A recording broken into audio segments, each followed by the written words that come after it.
Jason, a couple of minutes ago, we were also talking about something that happens in all of our sports, and it's different. It's called, well, we like to call it the wave. Yep. Can you describe that and how it affects crowd control Yeah. or being in charge and making sure things go smoothly in your games? Yeah, I call it the wave. So when we get into that season where you have 400 or 500 people at a game and they start chirping, you're not listening to the outside world. But when that wave gets created, meaning you're chirping and then the person next to you is chirping and then it's getting out of control, you have to shut that down. And how I've done that before, we were doing a district game at Laurel Park Little League a couple years ago. We had 4 umpires, and the wave started down in the third baseline. We'll call time in the middle of the game, go over, hey, listen, we heard you. Trust me, the home plate umpire heard you.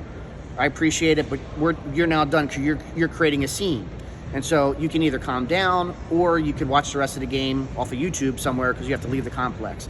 You can't let it get out of control. In terms of the coaches, the head coach is the only person you talk to. And so if you're getting chirped at by an assistant coach, it's always great to ignore that because that doesn't matter. You're umpiring the game. Once you start communicating with the assistant coaches, you're now getting into the wave. And so our objective is to always keep calm and keep collected. But at some point, as we've talked about, you're not going to tell the player what to do after I made a call. So you also, hey, sometimes you got to take that mask off and say, hey, coach, I heard you, but I made the call. We're moving on. And if you can't move on, you're going to move out. And it's going to be that simple. But you always want to try to keep your composure. You also said something about getting the ball back in play. Oh, I tell the junior umpires this all the time. Getting the ball back in play is so important. So in baseball, ball's dead on a foul ball. Ball's dead on a foul ball.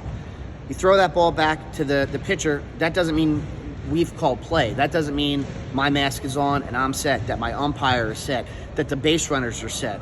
So the biggest thing that can happen, and I see this at tournament ball too, put that ball back in play, articulate, in play, make sure everybody knows we're ready to take that next pitch. You're ready for you to step off and try to pick off that runner at first base. That is a huge thing. That you're killing the ball, ball's dead, foul ball, ball's back in play.